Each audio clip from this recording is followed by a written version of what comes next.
Hey guys, so I'm going to go ahead and do a re-review of the Truthear Pure. I'm on a little bit of a roll today because it's a Saturday and I have a lot of free time, and I'm finding these re-reviews actually a lot of fun. So let's get right into it. So before I go on further, I'm going to go and put some notes on the screen. Please note that the notes are a little bit different from the video.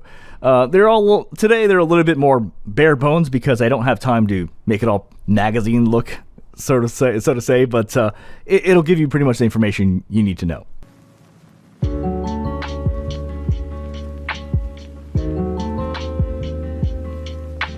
All right, well, let's go ahead and talk about the Truthear Pure. I've talked about the tuning of this many times. Basically, it's like a neutral warm kind of tuning, but I've never actually did an official grade on it, and I never actually did it in the new format. So let's go ahead and give it a shot here. So let's talk bass. So the bass here, I'm going to go ahead and give it a B. It's good. It's not great. It's not fantastic. I have definitely heard IEMs that have far more punchier and more powerful and more impactful and much more gleeful sort of bass. This is good. Like it's a solid B. It's good is my overall take on it. Let's move on to sub bass. I got you stuck off the realness. We be the So, in terms of sub bass and how it sounds in the background, I'm going to say it sounds correct. Basically, in the background, sounds correct. I'm not thinking like, whoa, you added too much sub bass there, or no, there's too little sub bass. This is just dead on correct, at least with these ear tips.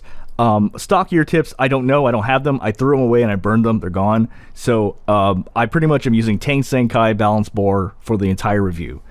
Okay, female vocals.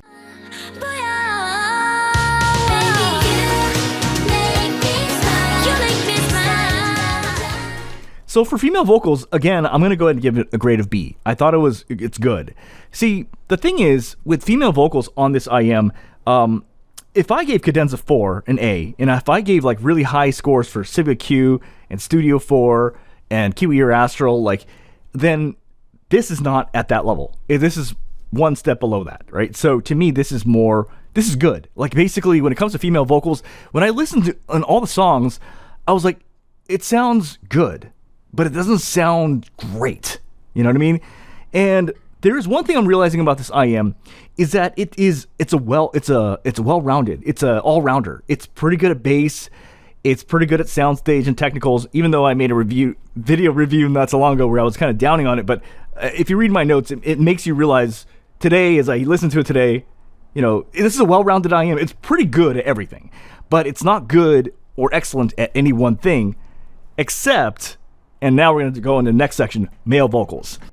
I'm sitting here thinking about the times we shared, trying to decide if I even should care. So male vocals, I'm going to go ahead and give this a grade of A. It's great. It is not just good. It is not average. It's great. And what it does is it makes male vocals sound a little bit warmer, fuller, a little bit manlier, so to say. And I could confirm this with my own voice as well. So first of all, I noticed Justin's voice. His voice sounds a little bit more warmer, fuller, slightly lower pitched, but it's flattering. And the same for Chris as well. And what I noticed is that when I was wearing this IEM, and sure enough, I was speaking into a microphone, it makes my voice sound a little bit warmer, fuller, slightly lower pitched, slightly manlier. So I'm going to go ahead and give this a grade of A. It definitely flatters male vocals in that particular way. Soundstage is actually good on here. I would say it's solid. You know, so initially I thought it was pretty low. Maybe it was the ear tips I had before on it, but when I swapped back to Tang Senkai, I'm like, it sounds good. It's not great. It's not the greatest soundstage I've ever heard, but it's not piss poor either.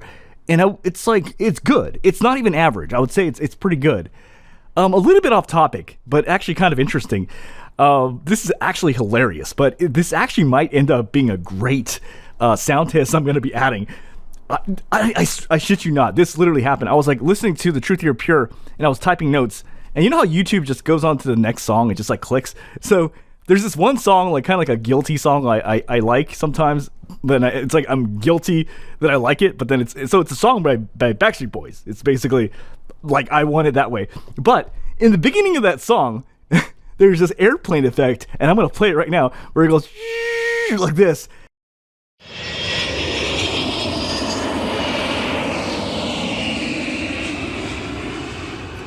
And I shit you not, as I was wearing the Truthear Pure, I was like looking up.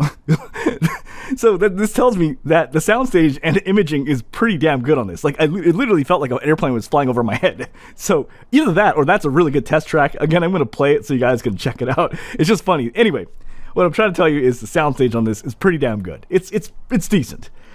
Separation on this was actually pretty decent as well.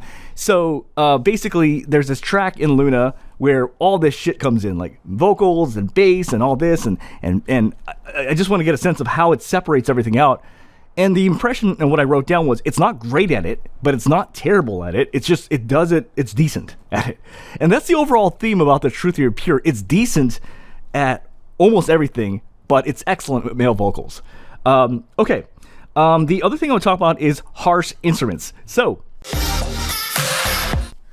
on the Luna track, dude, this could not handle harsh instruments. Like, it was actually, I had to lower the volume down, but what happened was, when I lowered the volume down, then their voices got lower, right? So that kind of sucks, because that means what that tells you is, if you listen to a song that has harsh instruments with vocals, and obviously you lower the volume down, well, it was at the point where I had to lower it so much down that vocals were really, really quiet. So what this is telling me is, it's not a slight dip, like, oh, like this, and like, oh, it's tolerable. No, it's like, no, it's still bad, it's still bad, it's still bad, it's still bad, and now the vocals are suffering. Does that make sense?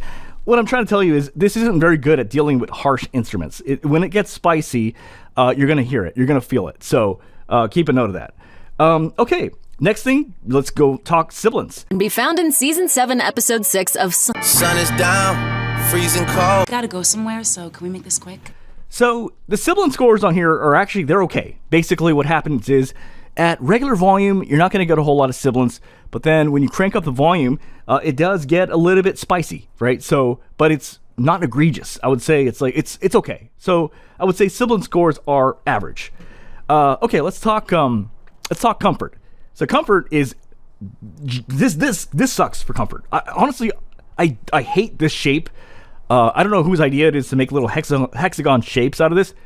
Please, this ain't working. Stop trying to act cool. Stop trying to make fetch happen. It's not going to happen. And fucking just get to the point and make it damn comfortable. You need to round it out. This is terrible. This stuff is all pointy and spiky. It's not a good time.